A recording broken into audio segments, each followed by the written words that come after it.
Halo, selamat pagi. Assalamualaikum warahmatullahi wabarakatuh. Apa kabar sahabat El Kapasa dimanapun saja Anda berada? Apa kabar semua? Salam sehat selalu, semangat selalu para konten kreator ya. Kita bukan siapa-siapa kalau kita tidak saling dukung, tidak saling support.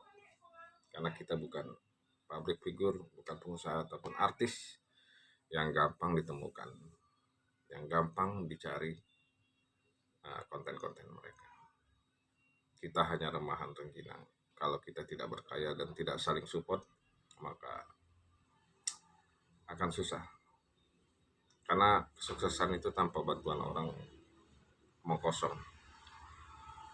Kita lahir dibantu orang, mati dibantu orang. Jadi semuanya perlu bantuan tangan. Itulah makhluk sosial. Oke, terima kasih, itu sekedar pembuka ya. Jadi, oh iya, ini hari Minggu ya. Minggu tanggal 24 Oktober. Bagaimana kawan-kawan? Apakah ada yang liburan, berwisata dengan keluarga? Semoga liburan Anda ini ya sangat menyenangkan, having fun. Jadi ada hal yang menarik yang ingin saya sampaikan. Ini terkait dengan keputusan Bapak Presiden kita, Pak Joko Widodo atau Jokowi, yang men-stop ekspor biji nikel, yang akhirnya itu berujung kepada gugatan Uni Eropa kepada Indonesia. Karena ternyata kawan-kawan, selama ini kita selalu mengekspor biji nikel dalam bentuk mentah, selama ini. Dan ternyata 30%, kita itu memegang peranan penting dalam ekspor nikel di dunia selama ini. Keputusan berani yang diambil oleh Jokowi ini spontan, akhirnya berujung pada gugatan Uni Eropa ke WTO, Organisasi Perdagangan Dunia. Tetapi ternyata Jokowi tidak takut, karena itu memang sumber daya alam kita yang harus kita kelola sendiri. Jadi memang sampai kapan ya kita punya sumber daya alam dikelola asing terus. Akhirnya kita ekspor bahan mentah kembali ke kita, bahan yang sudah jadi dan berkali-kali lipat mahalnya. Dan ini ternyata yang terjadi selama ini di era-era pemerintahan sebelumnya. Salut untuk Pak Jokowi. Saya salut dengan ininya, langkah-langkah kebijakan-kebijakan, keputusan berani untuk mensejahterakan rakyat.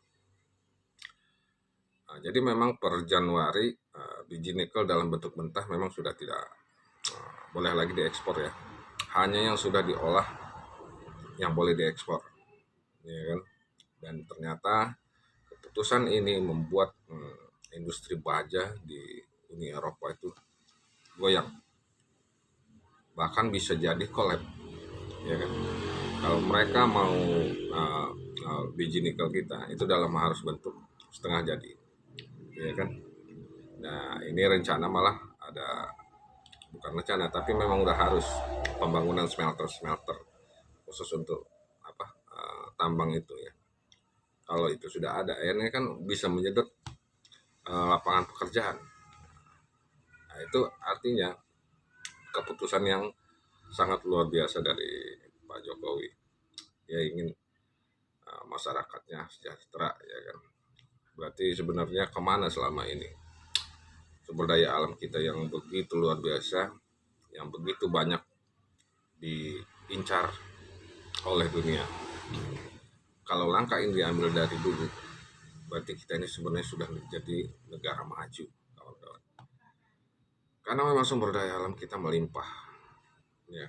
Tapi kita masalahnya tidak bisa mengelolanya, iya kan? Tidak bisa.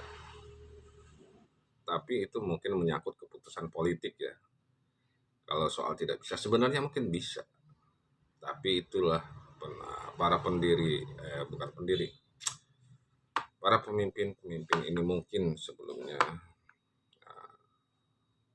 terlalu memprioritaskan hal-hal yang bukan semestinya, karena dalam tanda kutip itu tadi miris banget.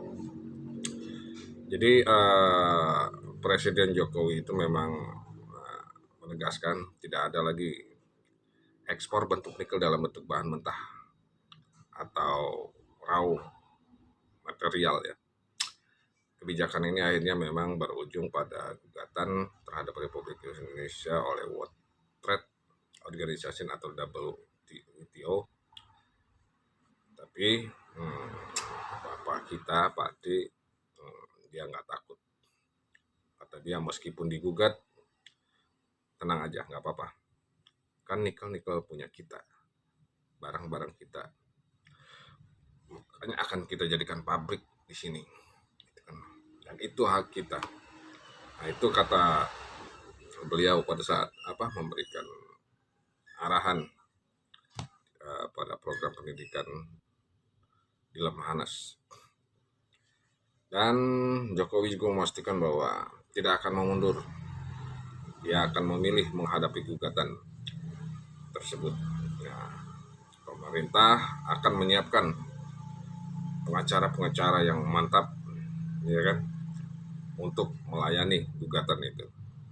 Jadi memang harus punya keberanian, jangan sampai gentar karena hanya dengan gugatan tersebut, ya kan. Makanya disiapin lawyer-lawyer kelas dunia untuk menghadapi gugatan-gugatan itu, ya kan. Jadi potensinya nikel ini memang sangat besar, kawan-kawan. Dibanding ketika kita harus memilih mengekspor dalam bentuk bahan mentah, sumber daya itu dapat diolah sebenarnya menjadi kalau istilahnya itu katoda baterai ya, stainless steel atau lithium baterai yang untuk selanjutnya bisa diintegrasikan dengan industri otomotif. Pemanfaatan itu membuka kesempatan bagi kita untuk mengembangkan lagi, mengekspor lagi industri mobil listrik yang bisa menyumbang pendapatan dalam negeri. Jadi artinya kawan-kawan, kendala selama ini kenapa mobil listrik itu tidak berkembang karena bahan-bahan nikel itu mungkin yang selama ini kebanyakan ya kita ekspor gitu, nggak diolah. Mungkin salah satu indikator itu yang menyebabkan mobil listrik tidak berkembang. Tapi mudah-mudahan ya, karena ini sebenarnya juga mobil listrik, mobil SMK itu kan memang hasilnya Pak Jokowi dulu waktu beliau masih menjabat wali kota di Solo. Jadi kan sempat booming tuh, sempat viral. Kenapa tidak jadi gitu. Mungkin selama ini yang beliau lagi atur ini loh masalahnya. Karena nikel kita banyak diekspor sehingga tidak bisa dimaksimalkan. Itu kalau beliau mau ngambil langkah itu kan terbentur aturan, makanya harus terbit dulu semacam peraturan yang seperti yang soal nikel ini tadi, bahwa kita tidak boleh lagi mengekspor biji nikel dalam bentuk mentah. Ya kan? Ini dibuat goyang nih karena berpengaruh pada ekspor pada industri baja di Eropa, dan dampak positifnya itu juga berpengaruh di industri baja kita yang semakin bergairah gitu loh. Kita kan punya sebenarnya PT Krakatau Steel ya. Berarti selama ini apa yang dihasilkan sebenarnya di sana ya, di PT Krakatau Steel juga itu nggak tahu lah, mungkin harus lebih investigasi lagi, ya kan. Berarti kawan-kawan, jadi kembali lagi kalau sumber daya alam kita itu memang harus benar-benar kita kelola sendiri, ya kan. Jangan sampai jatuh ke tangan asing. Kali ini saya sangat setuju dengan Pak Jokowi beliau. Oke, mantap Pak Jokowi, lanjutkan programnya. Semoga sehat selalu dan membuat rakyat Indonesia semakin sejahtera dan maju, sejajar dengan masyarakat. Terima kasih. Wassalamualaikum warahmatullahi wabarakatuh.